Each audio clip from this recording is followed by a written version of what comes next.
And with that, we are live. Welcome, one and all. Welcome back to the Light 'em Up Lounge. It's Wednesday, time for another exciting live show. Thanks everybody for joining us today, be it here at the lounge via Zoom. Everybody joining us on Facebook. There's still people logging on, joining us today. I'm delighted to see you all. Welcome you to the Light 'em Up Lounge with our special guest tonight. Heiko Poerz from HENK joining us for an in-depth conversation about all things cigar, innovation, the luxury brand HENK, the history of things came to life. And without further ado, it's my pleasure, my privilege and honor to welcome my dear friend, Heiko. Actually, Heiko, you were part of the Light 'em Up community from the get-go during the early days of the pandemic. We hosted a beautiful session. I believe it was probably the fourth or the fifth Light 'em Up lounge that we ever did. No, it was the second. Good evening, everybody. It was the second, and I was together with Didier Huvenagel.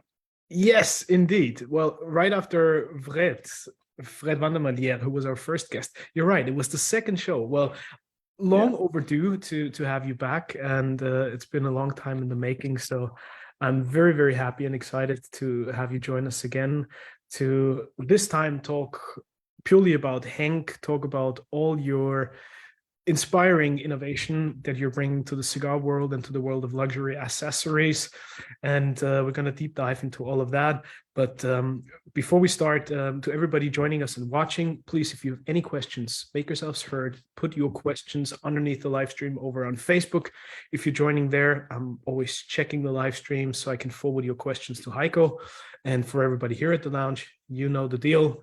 Make yourselves heard, unmute yourself, please share your questions, and we'll be happy to have Heiko answer all of them, hopefully. Heiko, it's been a long path and a long journey for you and HENK.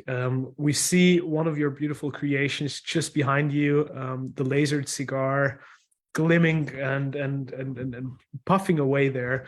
I'm sure you've got a delightful cigar in hand as well, and a good glass of red wine sitting next to you. Yes.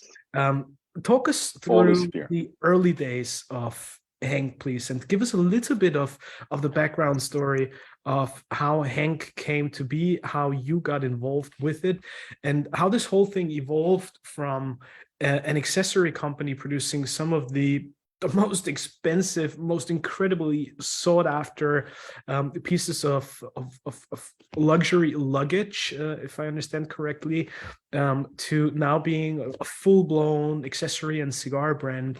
And if I may say so, one of the most innovative out there. But let's start at the very beginning and please share with all the people who are probably not familiar with HENK how this whole thing came to life. It was very easy. I had created for my own an attaché case out of wood, and it opened automatically with golden gas shocks from a car, small ones. And I was on a golf tournament, and a Dutch businessman came around and said, "This is a nice suitcase, but I have a much better one, and I want to show you." So 2 weeks later, I go to Amsterdam to his office. He showed me his prototype, and I say, "Oh, you have to change this, this, and this, and this company can do that, that, and that." And then he looks to me and say, "Okay, let's do it together." That was the beginning. And then it was a 10-year developing for the first suitcase. We spent, not me, but HENK van der Meen as a Dutch businessman. He was a Dutch billionaire. He spent 23 million euros to create a suitcase that fits to his needs. Mm-hmm. So you must be very stupid or very fanatic to do this. And then when we have the suitcase ready, people joining the company that came from big marketing companies, and after working 2 weeks together, they say, "Heiko, as a person who never studied in a big company, and you are not able to." And I say, "Okay, you can able whatever." And I step out of the company. HENK came to me and say, "Okay, please join." And I stayed 2 weeks longer, and I say, "I cannot work with these idiots." And that was the beginning that I stepped in 2001 into the cigar industry with the idea of private label cigars. So, and doing that, keep in touch with HENK. And in 2013, he came back to me and say, please come be the CEO of the company. So I go to the company, checked everything and started. And then it was a situation when I decided something, 2 days later, his wife came from shopping in Paris and she said, no, we don't do this. And I say, okay, who is the boss, she or me? And then he decided to hear what his wife is saying. So I step out again, and then he's coming every single day with questions. And then I told him, okay, Henk, you are old enough. Maybe you don't see where we have to go. What is when you will sell the company? So then we have a hard discussion and fighting for half a year. And in 2013, on the 13th of November, I took over the company. And 1 year later, on 27th of December, he died. So that was the beginning. And since the day I took over the company, I started to create new things. And because Henk was also a fanatic cigar smoker, he smokes 25 Ashtons a day, only Ashton. And I thought, after being 20 years, nearly 20 years in the business, I knew the people who can do fantastic cigars, and I choose AJ and Didier. Asked them if we can create a cigar, and we created the first cigar that was a Henk Maori Haka.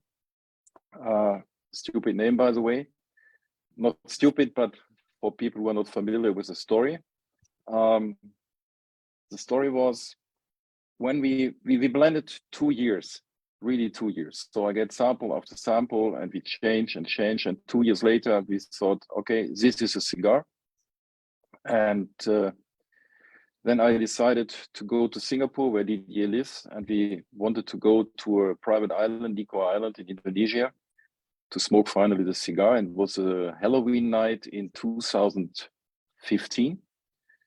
And we are sitting there smoking, and the owner of the island, a good friend, is half a Maori, and we are thinking about what is the name of the cigar.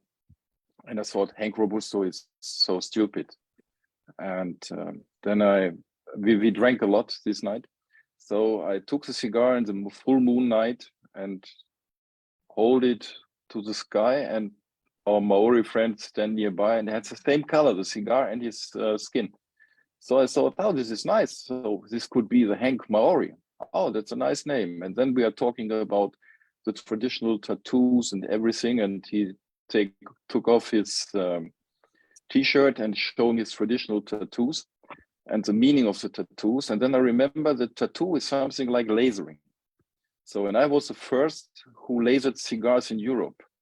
So then we say, okay, we will find the best tattoo artist of New Zealand, and we'll ask him to create a logo that means health, luck, and power. And what you see on the logo, like this, is a dragon, the seahorse, and some other stuff. That means health, power, and luck. So, and then we are talking about the haka. I know the dance, but I didn't know that the name was haka. And then I say, okay, Henk Maori Haka. That's a very, very good name. And that was the decision we made, and the brand was created. So, and after 2 years, many people like our cigars. They asked for more sizes, so we started with the Churchill and Salomonis, the masterpiece. And again, 2 years later, we started with 3 sizes, like the short Robusto, the Robusto, and the Flying Pig Figurado, small Figurado. And this year is coming the straight shooter. That's 6.5 by 58, and maybe another cigar. Heiko, when you started to work on the cigar side of things, obviously we know, and we talk to a lot of people here from the industry, within the industry, some people who at one point had the dream and the vision of creating their own cigar brand. Everybody knows what an incredibly tiresome, intensive, and yet at the same time beautiful process this truly is.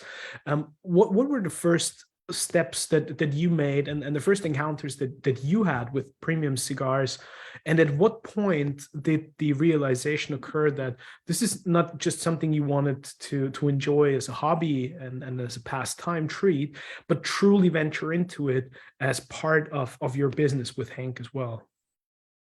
I'm smoking cigars since now 46 or 47 years.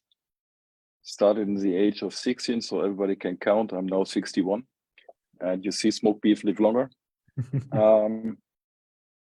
And being in the industry, smoking fantastic cigars, and in the past it was only Cuba, Cuba, Cuba. I was several times in Cuba. Some Cuban cigars are good, some not. So my personal taste was more and more to Nicaragua, Dominican, Honduran. And for me, the Nicaraguan cigars are in the moment the best. So what we choose for HENK was when we blended with AJ and Didier. AJ gives us a special bunch of tobacco only for me from his private collection. That was a harvest of 2009. That was so far the best harvest ever in Nicaragua. So it's really, really good stuff. What was that? I guess a lot of people would have similar ideas or probably think of creating their own cigars, even creating something very special with precious tobaccos, but it's not something that you have immediate access to or that you can easily get. How did you develop those relationships with both Didier, with Abdel, to also really conquer their trust and their confidence to work with you and to offer their vaults to give you access to those precious tobaccos? First, it was the friendship over the years, seeing these people on the fairs, having events a lot. And then this special relation gave me the power to choose from AJ and from Didier the best. That was one really good thing, and that is only working when you really have a friendship with the people.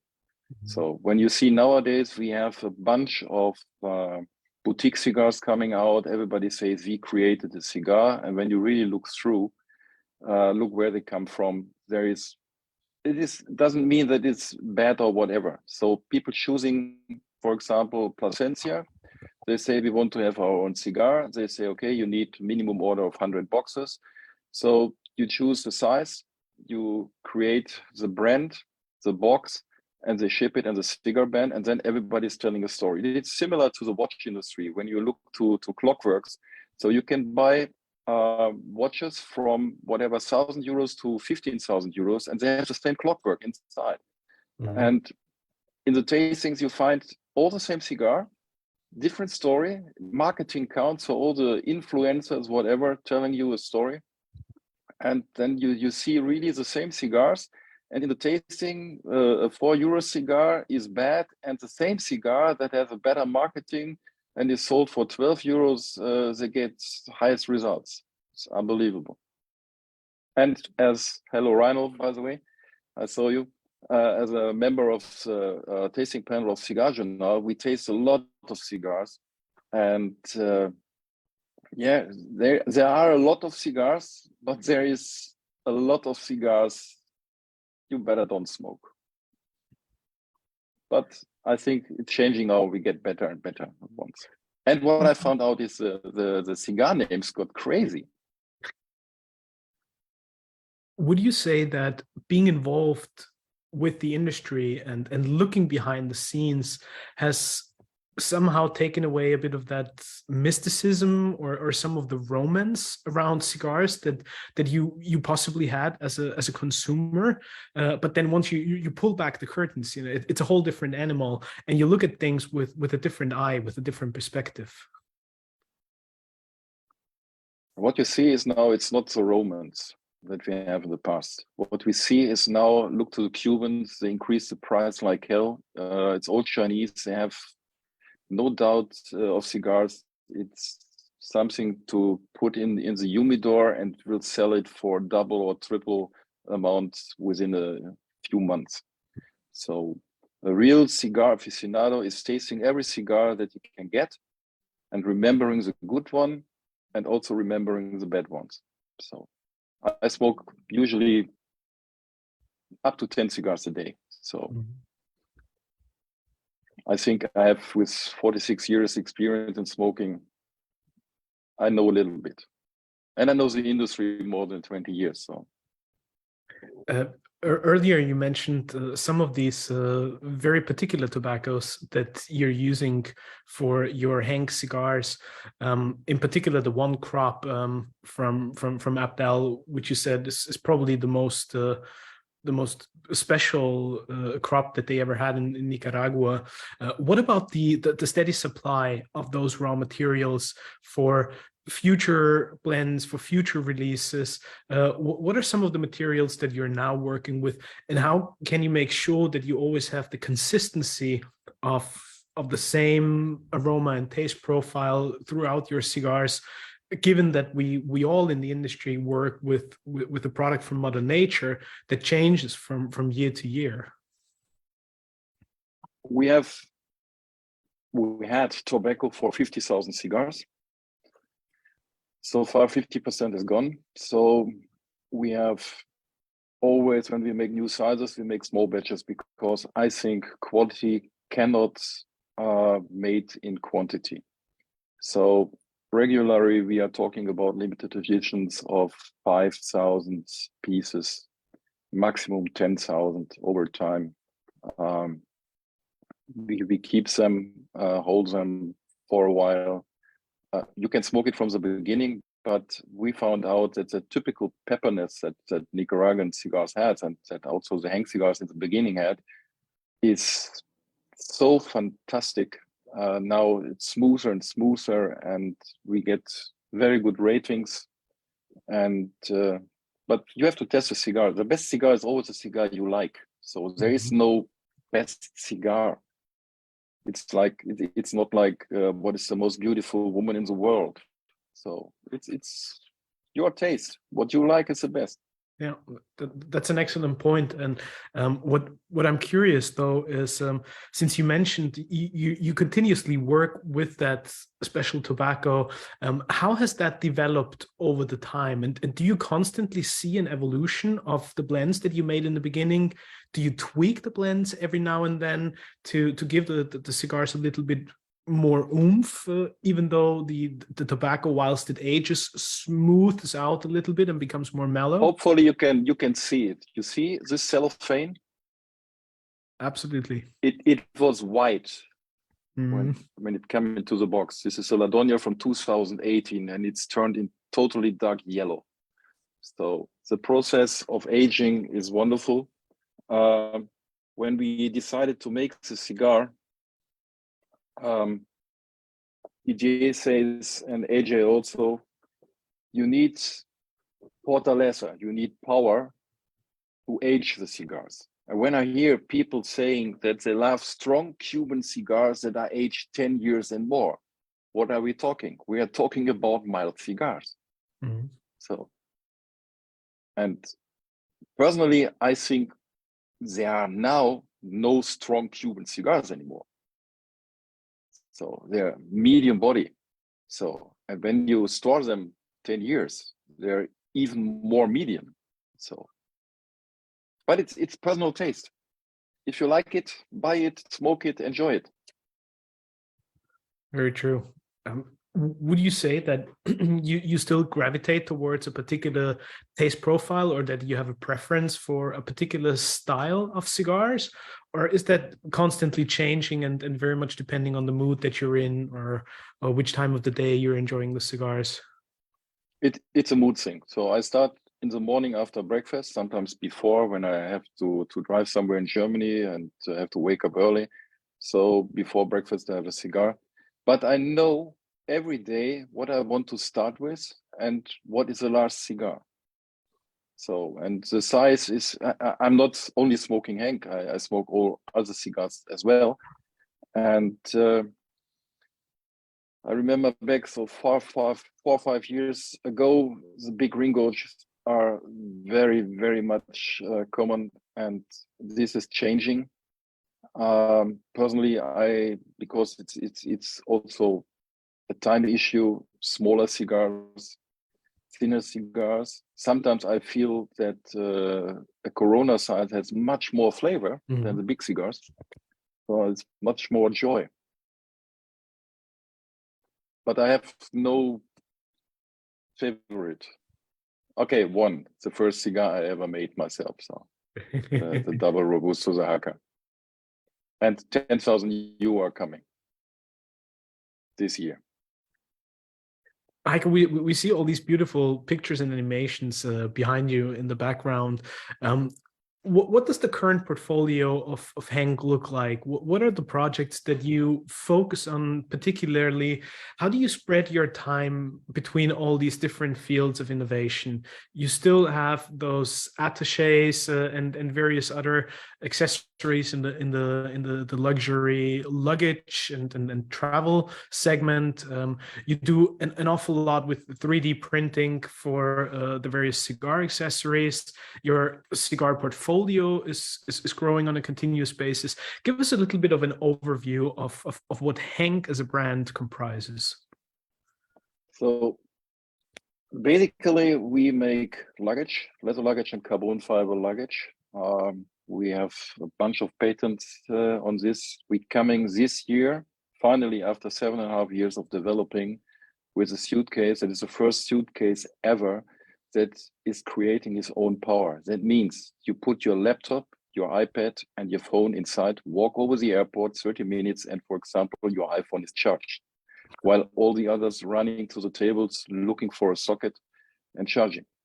So nobody did this before. So we came out maybe October, November with this before Christmas. Also, we are very happy that we sold our patent to a very, very big company and can use for suitcases it ourselves. And this gives us the power to create more and more things. And with our small developing team, we developing in the meantime, when we develop the suitcase, I thought, okay, we have the cigars. I'm looking to accessories like humidors. And there's only one humidor maker who is coming next week here, Marc-André, who makes the best humidification systems and humidors. My meaning, if somebody thinks different, it's okay. And we developed together a humidor. We developing travel humidors because you have special needs. So it all began with a beautiful cigar bone. Because I was thinking about, okay, when I go to an event, I need cigars. I need minimum 6 cigars. I need my cutter, I need my lighter. So everything you find in this, and perfect humidification. Also, you can take out the etuis, so you can take only 3 cigars with you. You find a place for your cutter, for your lighter, and the best was it has an integrated ashtray from solid aluminum. So that was the beginning. Then we started with a smaller version with the mini bones. So the mini bones are for 2 cigars, cutter, lighter, 2 credit cards with humidification. You can hang it around your neck. You can go on the bicycle, on the motorbike, whatever. And so on and on, we started developing things. And then due to the pandemic, I watched a lot of the SWAT movies. So, you know, these special weapons and tactics. So nice movies, and then I'm looking to these videos, and then I'm thinking about the name SWAT, and then I thought it is not special weapons and tactics. This could be special wrapper and tobacco.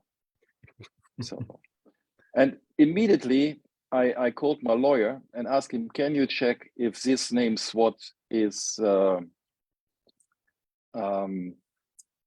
protected in Germany for cigars and accessories?" And he checked and said no. So please do it for me. Next morning, I have the crazy idea to ask him, check if this is available in America. I could not think that it's not taken. And he found out SWAT was not protected in America for cigars and accessories. So since 17th of January, after 1.5 years, it's now protected on my name. And this weekend I go to the US. Next week is TPE. We are showing up with really, really a nice stuff SWAT. So with all kind of accessories, special cigars, special travel humidors, crazy things, and really, really nice. It's always fascinating when we sit down and have a chat, Heiko, how you have this relentless thirst for innovation, thinking about, what else could be done, what else could be explored. Is this something that's just deeply engraved in your DNA and that you always had in you, or is it something that you developed along the journey and your entrepreneurial career? Where does that inspiration and that spark of ingenuity come from? Look, I don't know where it comes from. So I'm using things like all the other people, and I'm not satisfied. So I look, what is the best product on the market? It's similar to luggage. So with these small, tiny wheels of 5 centimeters, you cannot walk proper over a boardwalk. And when you see all the zippers and all these really stupid things, hey, this is not a suitcase has to be. So our suitcase has 16 centimeter diameter wheels that popping out when you need it. So silence, center gravity, everything. So, and the same is with the accessories. When you look to all the Chinese stuff that is on the market, it is pure. People are developing stuff, but they don't know for what they are doing it. They are no cigar smokers. They make a lot of, sorry that I have to say it, bullshit. Mm-hmm. A lot of bullshit. It's not the needs what I have, what all the people have. So, and I think that it's an excellent point when you say, well, you got to start with using things, and then you bring your own ingenuity and think, how could things be improved, or how could I make this even more suitable for the intent and the purpose that was put into all of this in the first place. Yeah. But then it's a whole different ball game to actually work on those things and make it happen.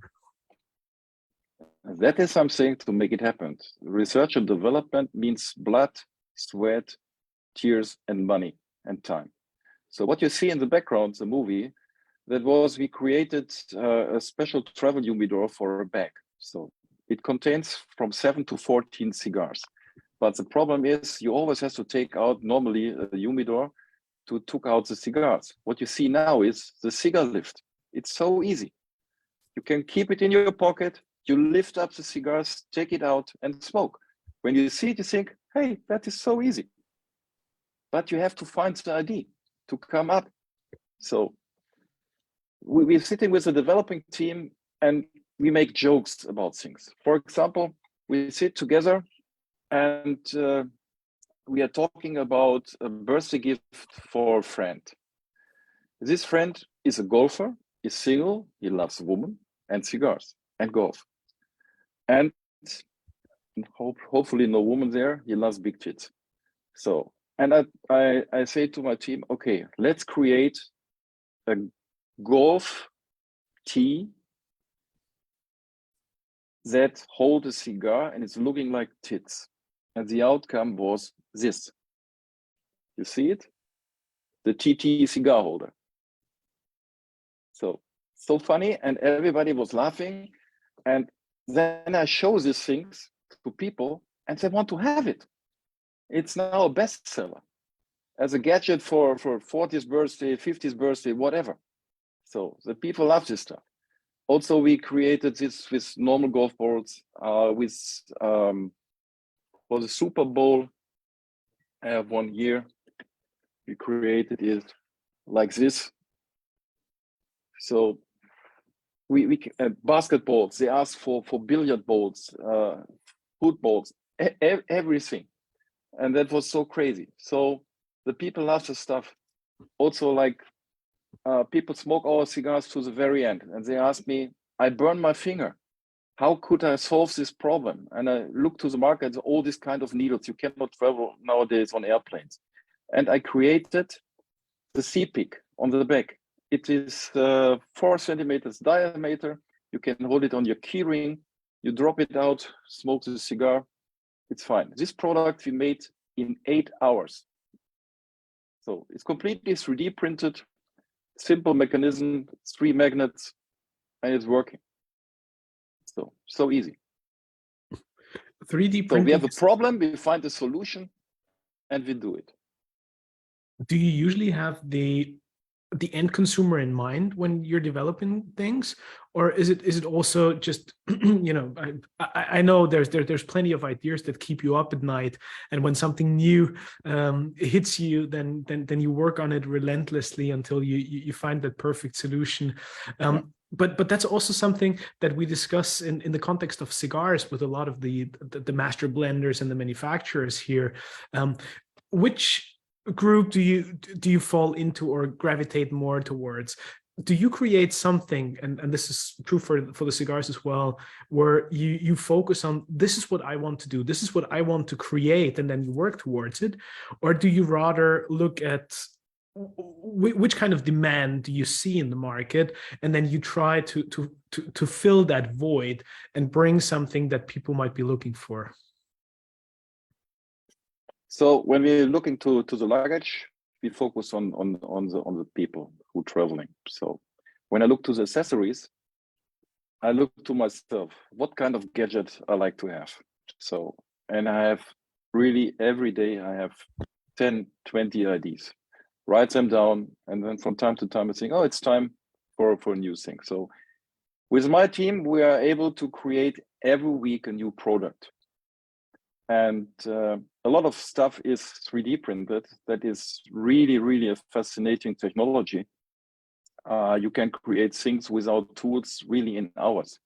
So what you need is 3D files and some printers. We have, at the moment, I have, I think, around 11 3D printers, much more are ordered.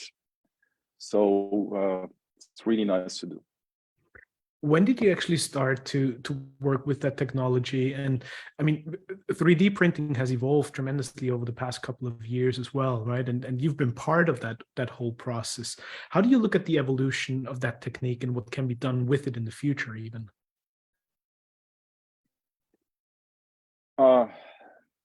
You can do nearly everything, and you can do things you cannot do with other technologies. So some of our products, when I look, for example, to our revolver drums that we make for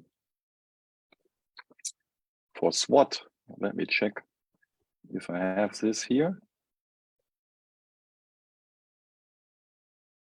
Here it is. This is a revolver drum. I have it also here to see. It's a table humidor looking like a revolver drum. You cannot do this in inkjet molding. It's too complicated. So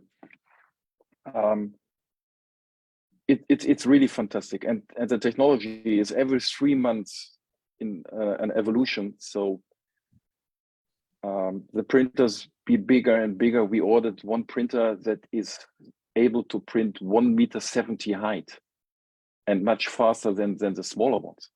So what we are testing now is to produce the new suitcase in 3D.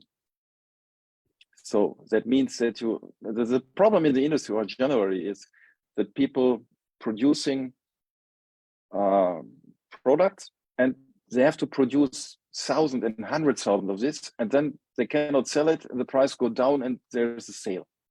So, and when we look to the environment, what all the people are talking about, reduce everything.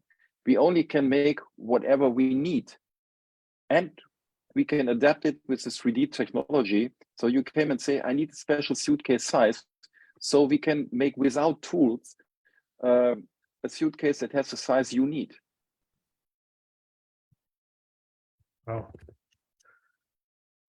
I mean, this is a fascinating discussion in general. The cigar industry firmly rests on century-old knowledge, experience being passed down from generation to generation.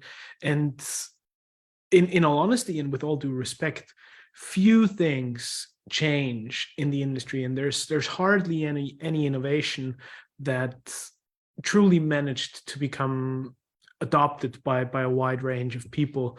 Yes, there's certain elements in the manufacturing, in the curing and the fermentation where we see innovation, but still, in general, it's a handcrafted product that rests on century-old knowledge. Where do you see the confluence, and where do you see that innovation and tradition can come together to create something that's meaningful and relevant for generations to come?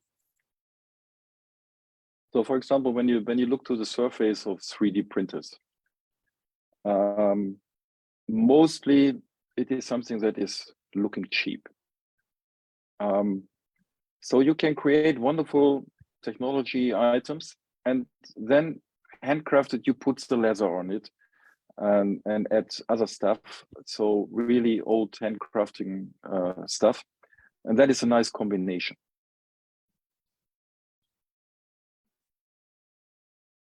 Do you think in general that the cigar industry would need more innovative sparks and more people who think outside of the box and then bring value to the industry or bring something new?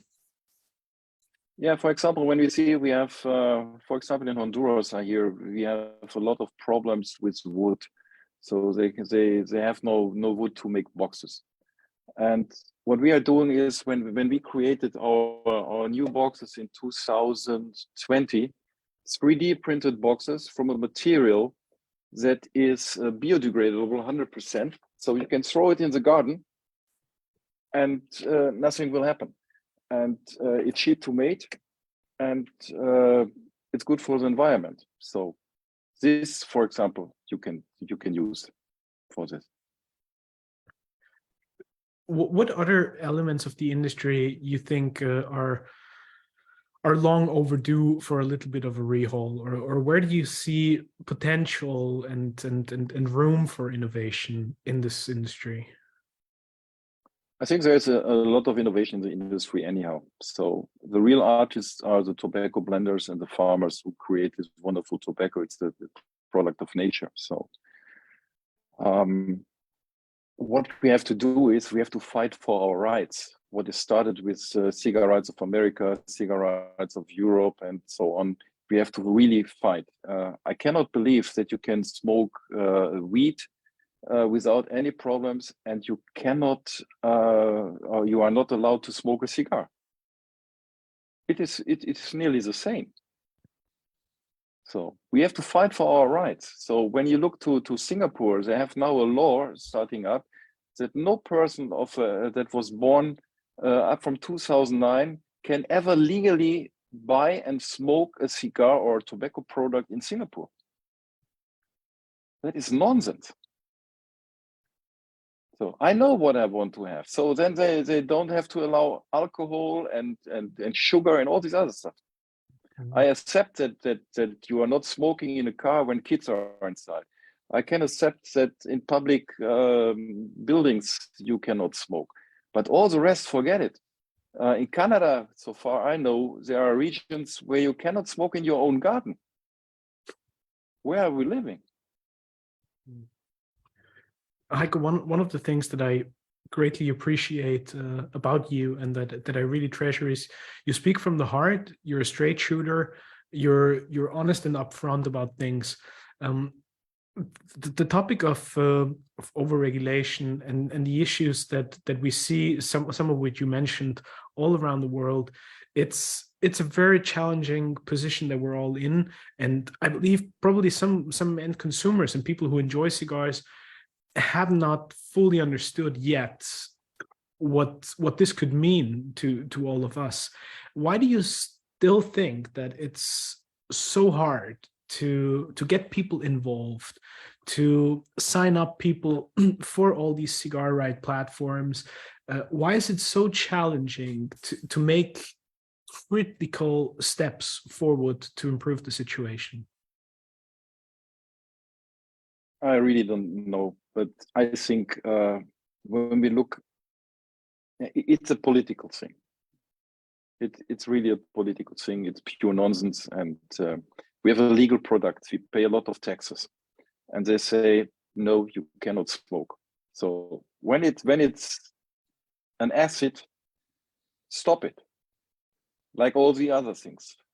But then, okay, beer drinkers, hey, they have a lobby. Cigar smokers has no lobby, and cigarette smokers too. And even the big companies in the tobacco business, like Philip Morris, changing to this electronic cigarette stuff because it's much easier for them. They have no harvest; they can produce it somewhere in Asia. And yeah, I think the industry has to sponsor from the background these organizations, but hidden, that they are more powerful, that they can place advertisements or whatever, that they can do events. Because when you look what is now the situation, we have here in Cigars of Europe around 500 members, whatever. Okay, they are members, they have a sticker on the car, but does it change anything?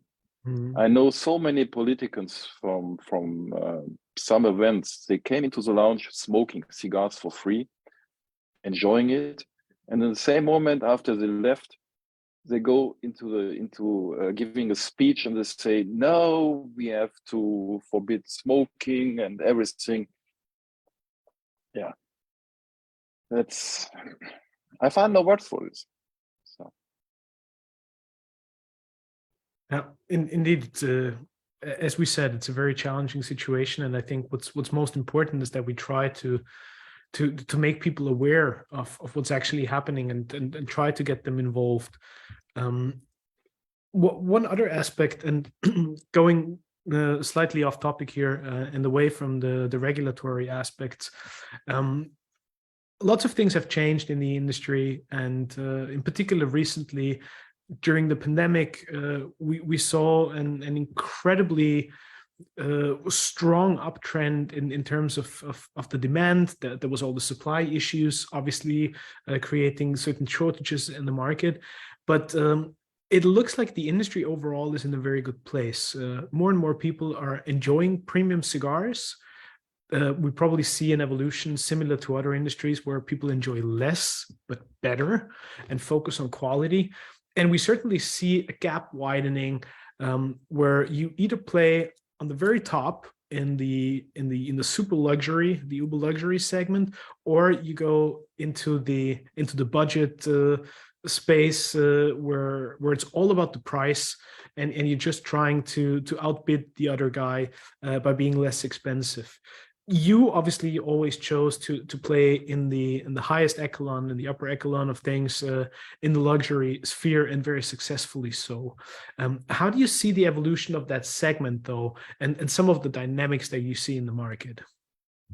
Luxury is booming like hell. Even when we have wars and inflation and everything, luxury is going up really like hell. You mostly have not to discuss with people about the price. The people come with special wishes. They want to have this and this and this and this, and you say it costs that. So I had one time, I had a customer from China. He saw a beautiful suitcase, cost 80,000 euros, and he loves it. And then he said to me, "Can you make it more sexy?" I looked to him and say, "What do you mean? Make it more expensive." I say, "Okay, tell me a price, and I make it sexy like hell. So if you give me your budget, I put it all over with diamonds, whatever." So they are so crazy. There are people who are waking up every morning and they have a room full of money and they need to destroy it. And what they're looking is, they're looking to unique things. Nobody wants to go to Louis Vuitton or Hermes and standing in a row to get a handbag, and on the next corner some people came from holidays from Turkey and have a copy. So they want to have something special.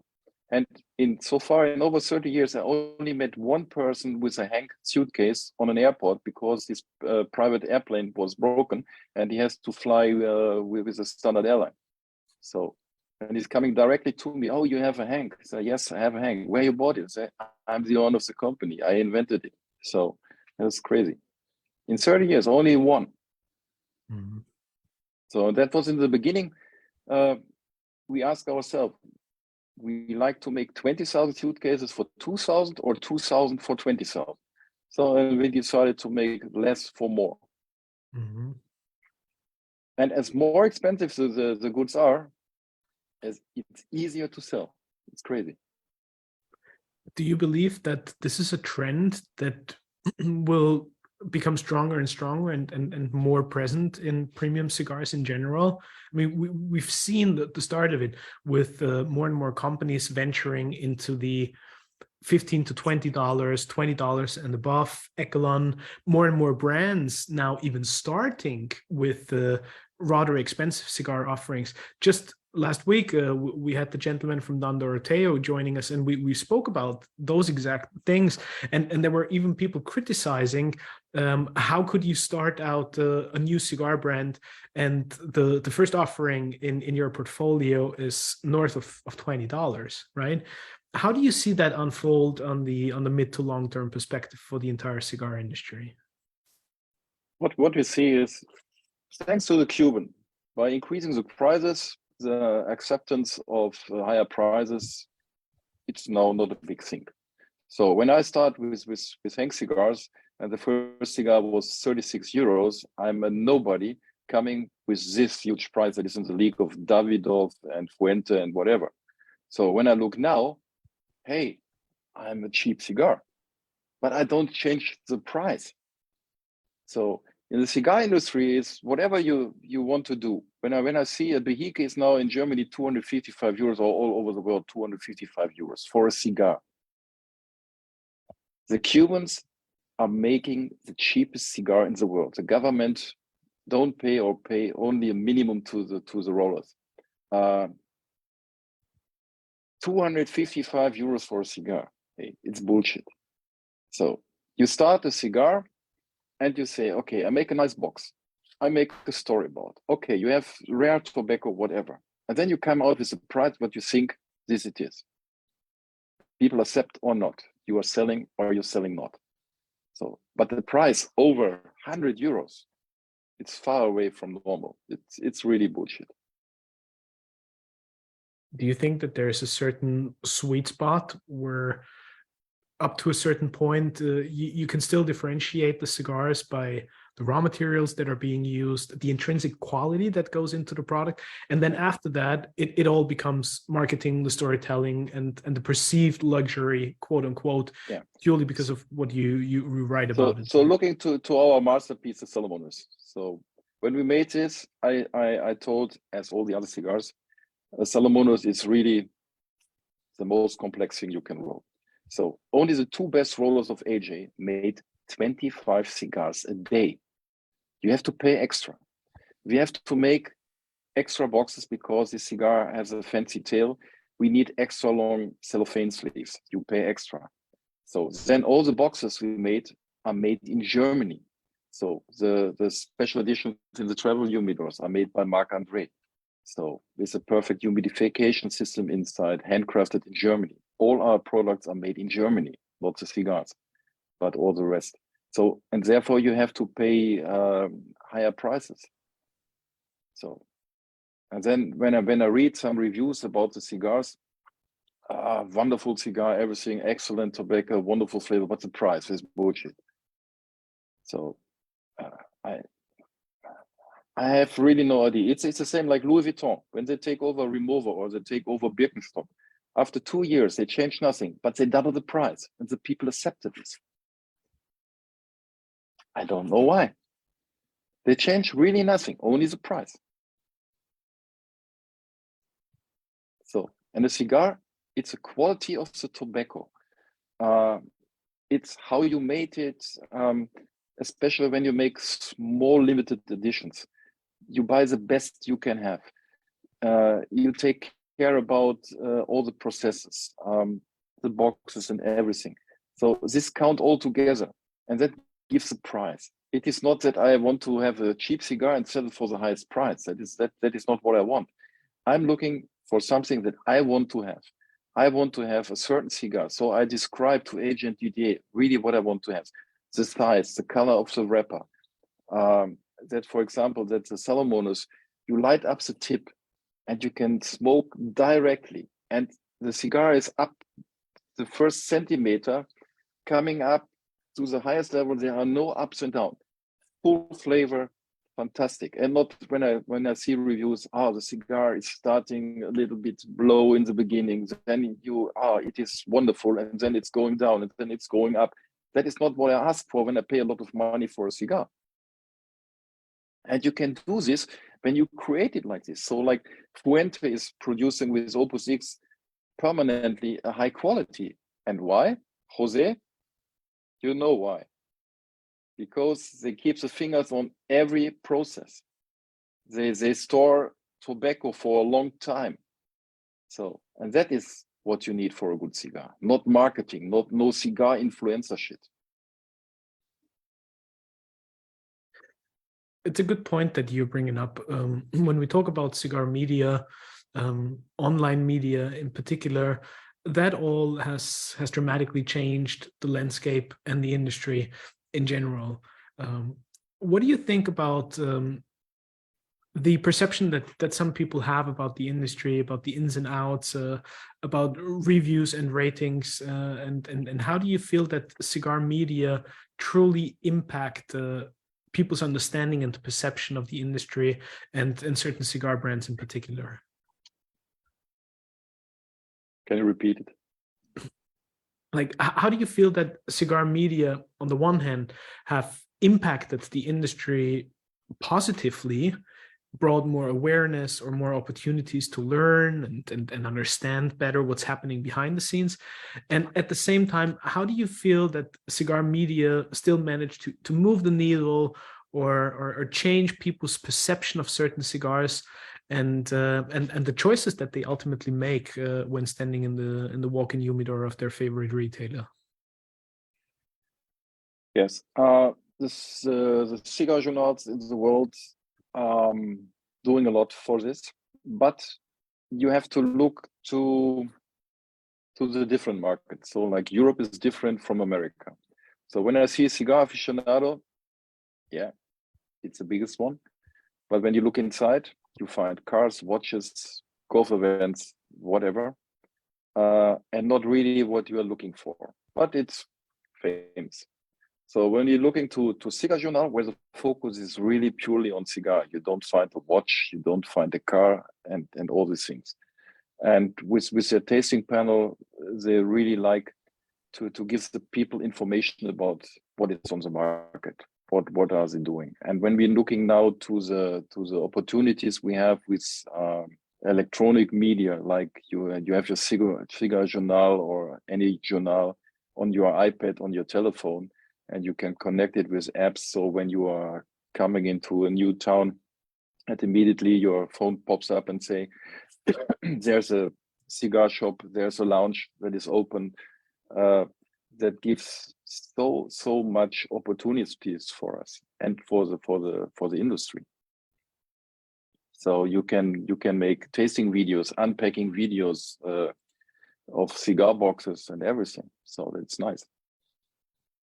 Do you still think that some of the social media platforms, some of the quote unquote influencers truly have an impact on how people perceive certain brands, the choices that they make?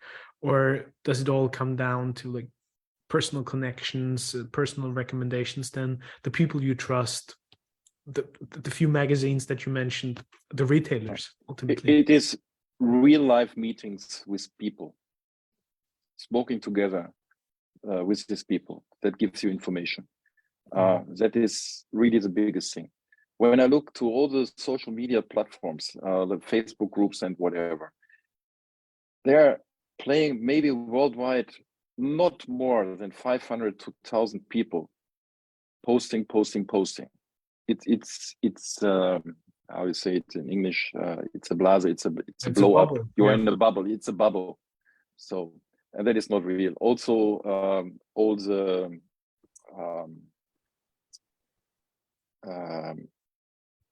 what do you say? The algorithm of these platforms showing up only what you like. So you are always in the same bubble. But when you come to an event like in America, what is very famous is cigar fests you have, and they come together. not focus on buy as much cigars for the lowest price. That is not what I like to have, but hanging around and you can taste all these cigars. That's what we're doing on the fair, on the Intertabak or whatever, where we can taste all the cigars. So that gives you information, and that you have to share with the people. But the best is to do this in personal gatherings. So I do every month on the first Wednesday. I have a smoke in my house with around 20 people with a 3-course menu. We are smoking all kinds of cigars. I have more than 60 brands on the table, and we are tasting. So the last blind tasting I had, I rated a cigar with 94 points. And everybody who knows me is that I give 94 points is something rare. So I give a cigar 94 points.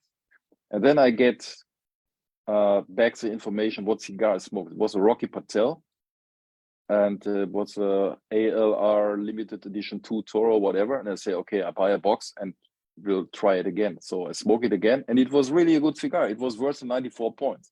So, and all the people on my event say, you really believe it's good? Yeah, try it. So I only bought 1 box, but if you love it, I will buy more boxes. So when all people come together, smoke the cigar and say, yeah, it's really a fantastic cigar.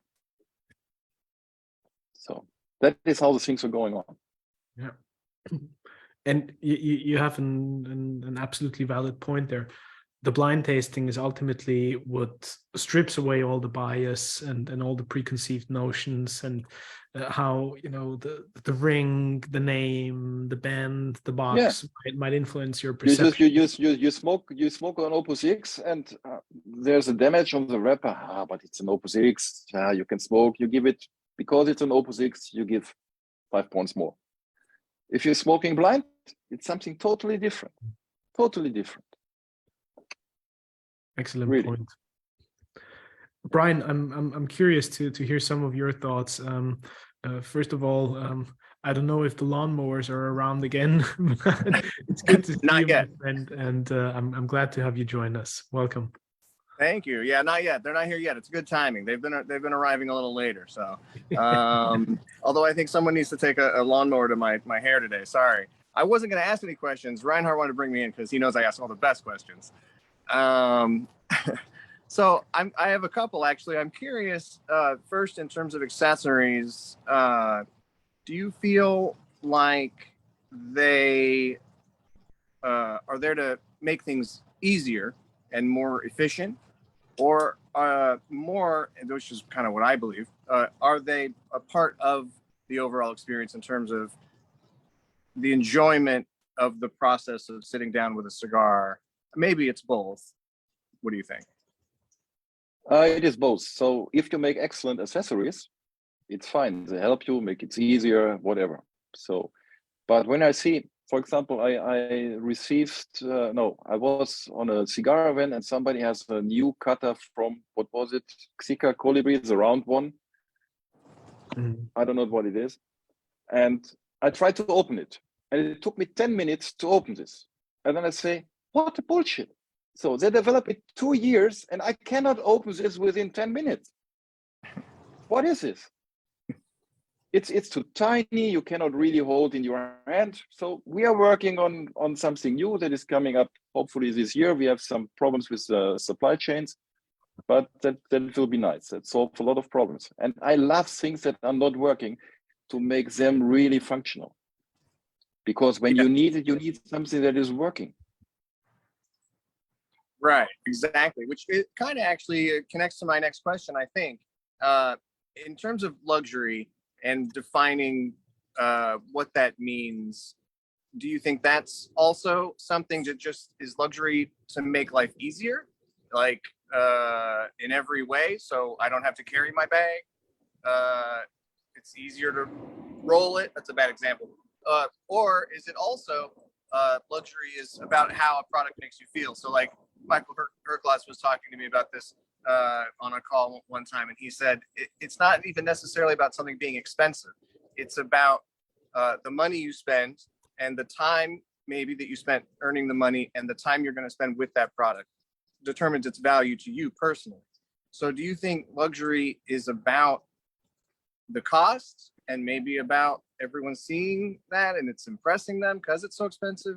Or is it more about like what he's saying and it's what you're buying and the experience that you have with it? It's depending what you want to have. So luxury, if it's only expensive, it's bullshit. So I saw some nice Philip Stark chairs. They're looking great, but you cannot sit with your ass on.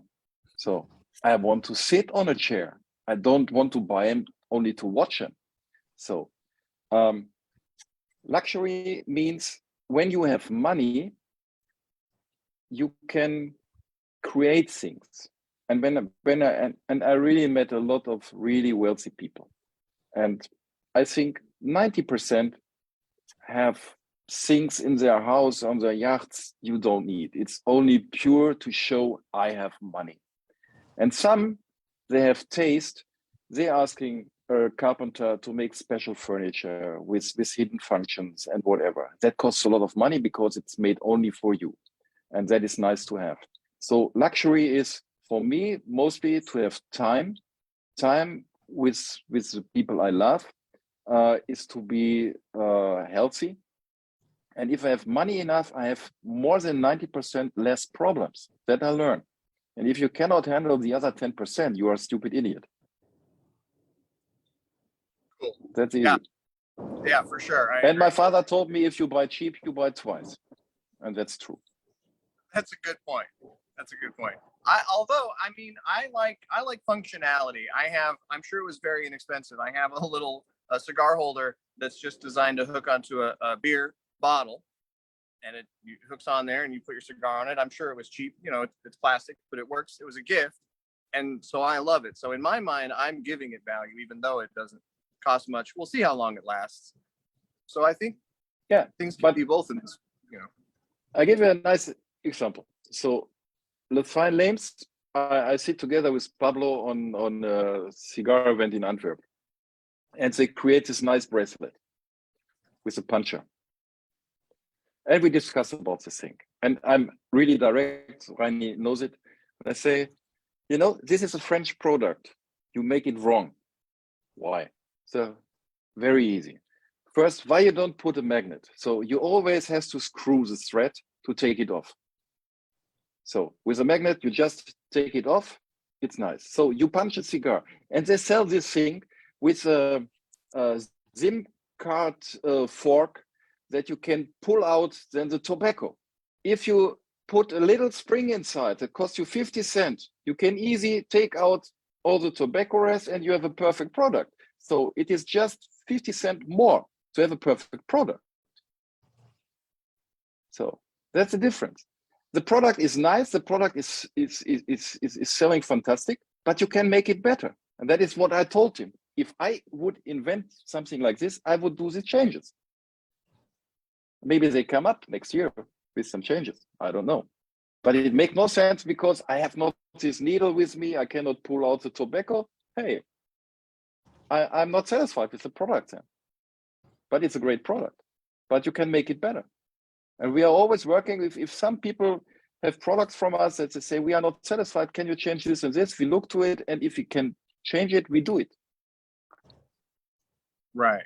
Yeah. It's about. And that is a good thing and that is a good thing when you have things where you need no tools, so you can change immediately the next day. Cool. Very fascinating. Thank you very much. Cheers. No problem. Cheers. Brian, many thanks for your questions. Much appreciated. Over to the professor, Jose.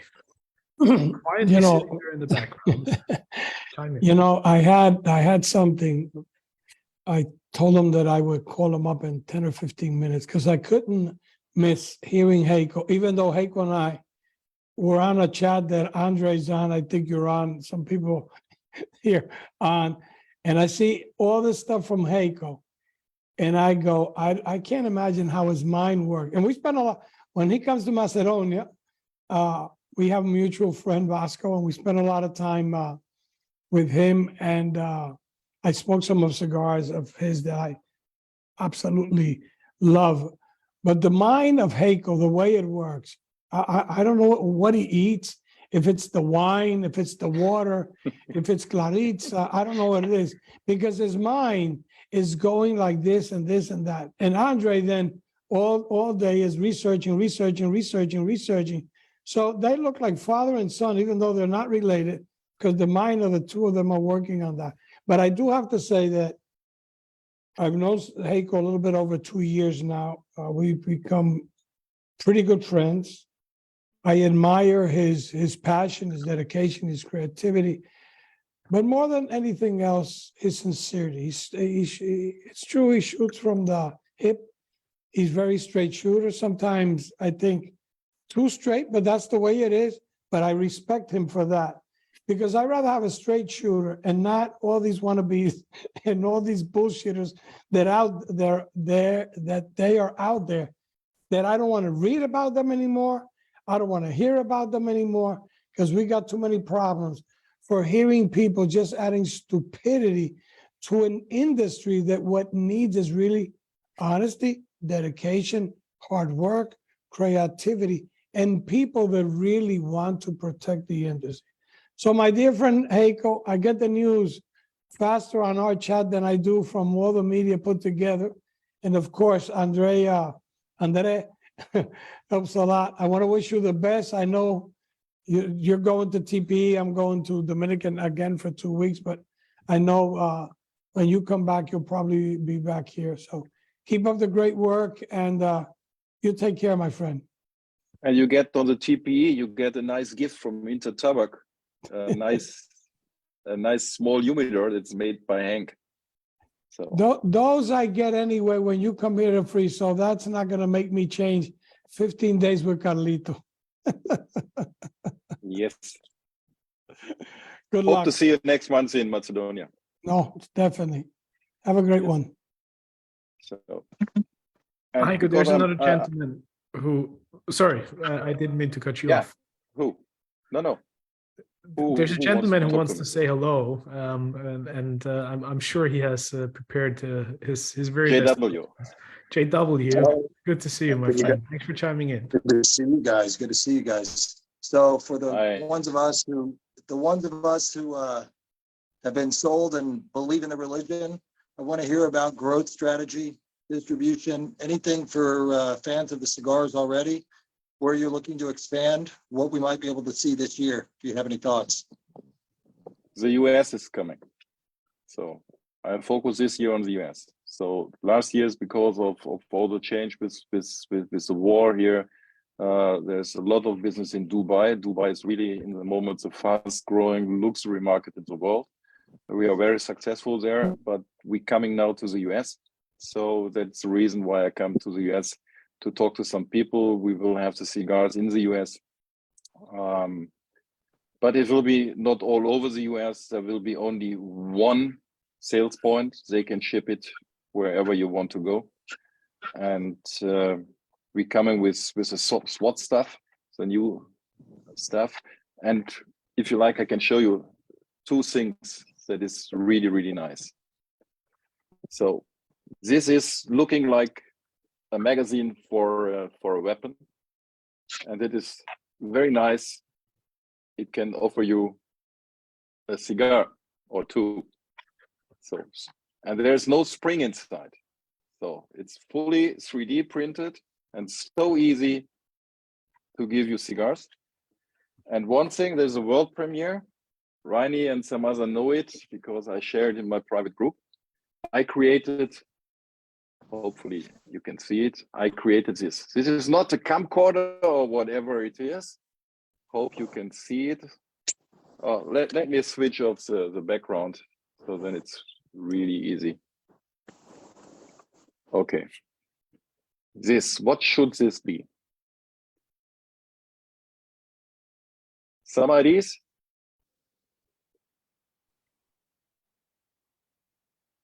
Okay, I help you a little bit more. You can hang it around your neck, and it is not a binocular. This is especially for hunters, whatever. You can take off the lid. You have up to 4 or 6 cigars and 4 cigars and a vodka tube or 2 tubes. So Fantastic. it holds cigars up to a ring gauge of 60. And this will come out to the market very soon. So this is, I have some hunters, friends. They ask me, they want to have something that they can hang around the neck. They need some drink because it's cold in the morning and they want to have cigars. And then I say, okay, then we create something like this. And this product, we need a week to create it and 3 prototypes.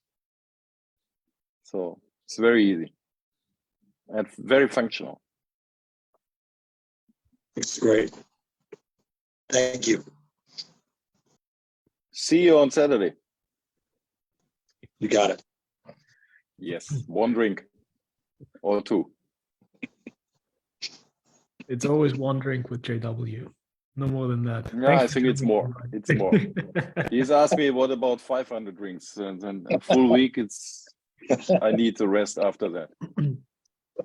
I was very glad and happy to have enjoyed a cigar and a good drink together with JW recently in Kitzbühel. And it's always good to see you, buddy. I hope you're well, and thanks for jamming in today. It's a pleasure. Heiko, I'm looking forward. Yeah, no, please. I'm looking forward to have a lunch with Arnie next week. Smoke a cigar. That will be very nice. So that's great.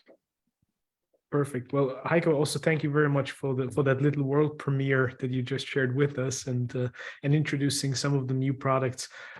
Before we wrap things up for today, let's take a little glimpse into the crystal ball together. First of all, I'm curious, what's your thoughts about the near future for the cigar industry in general? We had our panel discussion recently. Jose was on. We had George Brightman with us. We had Carl from the Stogie Lads, and we always try to think about, okay, what's next? Where's the industry going? What's your thoughts for the not so distant future with premium cigars? And then, as a last question, what's in store for HENK besides some of the things that you shared, and what are some of the things that you are particularly looking forward to and focusing on for the rest of 23? For the rest of 23 for HENK cigars. Mm-hmm. I hope I can manage to have on side of the straight shooter that we are that is coming. We have the idea of the cigar that called the troubleshooter. The trouble we have is we have no time. So I like to smoke my cigars. So my specific taste of my cigars.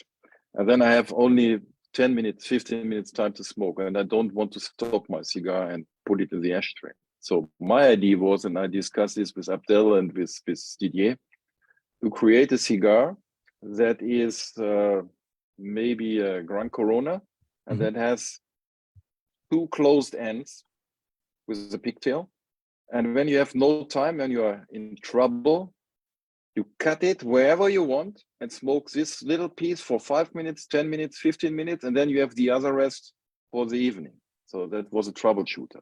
So in general, it works. The biggest problem is to create the second closed end with a pigtail. But we are on it. So that would be a nice cigar. So whenever you want, you can cut for 5 minutes your specific taste you like, and then you have the rest for the evening. So that's a troubleshooter. Beautiful. What about your perspective on the industry in general? What are some of the thoughts when you look ahead? We spoke about some of the regulatory issue, but besides, with all the market dynamics, with everything that's going on, everything that you see and hear from your close friends and buddies in the industry, where do you think we're headed? And do you feel that in a year from now, the industry will be in a better place, roughly the same, or worse compared to where we are today?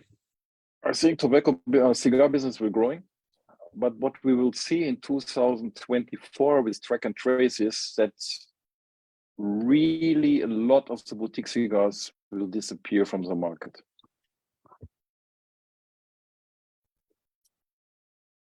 Because track and trace is too costly for them. So that will be the major change that is coming up next year. But in general, cigars, if there is no political thing coming up that they permit smoking more than it is, there will be no change. And the aforementioned track and trace, is that something you see primarily just on the distribution end and the challenges that arise there? But on the same end, of course, affecting the manufacturers, or how do you think that that's gonna play out? That affects everybody in the industry. So the manufacturer, the distribution, the sales points, everywhere. And then the stupid regulations in some countries that you have to put on the cellophane, you have to put warning labels, tax bands and everything. Like in Singapore, you have to hide the bands with an extra paper. We are talking about plain packaging, all this bullshit. Right, I said bullshit. You mentioned to me, don't say bullshit, but I think it was only the third time. Habibi. How are you? You just came in and I say bullshit, so you feel familiar with it. My timing was perfect. Absolutely. How are you, dear friend? Absolutely. If you ever go to Dubai, the best cigar store in Dubai is the Leaf Master in Dubai. Thank you, sir. Thank you. You're very kind, as always. Thank you. He is the guy there. Great store. A great guy. Looking forward to seeing you soon and smoking a great cigar with you as always. Yes, Habibi. That's Thank you, nice. sir. Right, it's good Yeah. to see you, even though you just joined us before we're wrapping things up. But since you're joining us, would you allow me the pleasure of probably asking the final question for tonight to Mr. Heiko Poerz, Mr. Henk himself? Yes, I would love to. I would love to. And I thank you for that. And I'm sorry I'm joining a bit late, had a bit of an issue and managed to solve it just for the last minute. And I'm so happy I got the chance to see this. And thank you for allowing me to ask the question. Buddy, you're never late. You're always just on time. You know that. Thank you, sir. Thank you. The ever so elegant man. Heiko is no longer a business relationship. Heiko is no longer a friend. Heiko is a family. Heiko is a person I look up to. Heiko is a person that I have amazing time with. The laughs and the joy we have of spending time together and smoking. And it's always beautiful to have somebody to walk the way with you and to guide you on a lot of things. But I'm always intrigued. I love Heiko's story. For those that don't know it, I don't know if you know it, but I love Heiko's story. And you can summarize it in one word, which is persistence, which is believing in yourself. And that for me is very inspiring. But what I'm always, because I'm very much connected to Heiko and see the things he works on, I'm always intrigued by what inspires Heiko. I'm sorry if this was asked before, because he is a serial inventor. Heiko comes up with something. He wakes up in the morning. He has an idea every morning. Heiko, I'm sorry, I don't want to sound rude. He goes to the bathroom, he comes up with an idea. He makes his coffee, he comes up with an idea. He walks the dog, he comes up with an idea. I walk my dog this evening before the show, and I'm thinking about SWAT stuff, and then I'm thinking about what is to make our gun case that we have, to make it with a red lid, make a white cross on it, and write on it first aid. Yeah, see what I mean? So easy. So what create a red lid and first aid. What inspires you? What inspires you? And when does that ever-moving brain take a break? I take a break every day. That is not the problem. But with every discussion I have with you, my friend, when we are talking, I created a product. I thought about things. I sent you pictures up front. And then I know that you, sorry, positive idiot, coming up with, oh yeah, to add this and this and this. And I say, that make it more functional anymore. So it's stupid. It's like when you are traveling, I just discussed it with JW today, that I go for a week to the US only with hand luggage. He say, it's impossible. It is possible. I'm not a woman. I don't take 2 suitcases and use only 1 shirt. So For the rest, we have Visa card. We can buy whatever got it is. I gotta tell everybody this amazing story, and I'm sorry, Heiko. I'm just gonna burst your bubble on this one. So Heiko comes up with something, and he sends it to me. And Heiko's one of these people that is obsessed by the Apple. What do you call them? Those Apple buttons, Apple chips, whatever. The Apple Tracker. The Apple Tracker. Heiko is beyond obsessed with the Apple Tracker. Heiko believes that every single human being, to be able to find them, should have one of those Apple trackers in their butt tracks so that they're tracked across the world. and so he comes up with this really amazing product. And I'm like, but where do we put the Apple tracker? And his reaction was, you fucking idiot. We have mostly in every product has a hidden place for the Apple Tracker. Mostly everything. Even the 2-count mini bone has a place for an Apple Tracker inside, and that's amazing. So that's really good. Amazing. And I want to show something I made with Reinhard for the 50th anniversary of the UAE. We later a cigar with 50 years UAE. Was a limited edition, only available at the Leaf Master in Dubai. Was very nice. Those are a great success. I love your drive. I love your energy. All I can say is keep it up, dear friend. And I love that you say you're looking up to me. That's very easy for you. Yeah, okay. I'll take it. I'll take it with a big heart. And I have a discussion with Reinhard in the beginning when we start business together. Thanks God I meet you in person, and I met him several times. And I say, I don't make business with people under 1.60 meters. So I guess I was the exception. I'm 162 actually. Yes, I know. But he's a great guy. If you ever come to Dubai, fantastic. Thank you, sir. The big heart, that's what truly counts. Yes. And right, you asked the perfect question to wrap things up for today. The one thing that truly matters is not just the creativity and the ingenuity of which Heiko most certainly has an abundance of and plenty of, but what Heiko so successfully manages to do every single day is to make things happen, and not just dream, but to put action, to put your money where your mouth is, and to make things happen. And that I greatly treasure and admire. As I said, besides the fact, Heiko, that you are a very straight and honest person, you speak your heart, and you share generously with other people. And I truly respect that, and I'm very happy that you took the time and you joined us today, sharing some of your story, some of your creativity and what's in store. And so I'm really truly grateful that you took the time and joined us today at the Light 'em Up Lounge. Keep up your amazing work. I know that we all and many people watching today and on the after watch, when they rewatch the whole thing, they're all waiting for what's next and what's coming with Henk. And I know a lot is coming. A lot is coming. We have so many things in the pipeline. So many things. I know. And for all of that, we wish you tremendous success. All the very best. Keep doing what you're doing. And again, thank you very much for joining us today at the Light 'em Up Lounge. It's been a pleasure. Is it possible to discuss a little bit longer without the live stream? Of course, absolutely. Yeah. Okay. You're here. We'll keep the lounge open for everybody to share and enjoy, but we'll wrap up the live stream for today. For all of you watching on Facebook, join us again next week.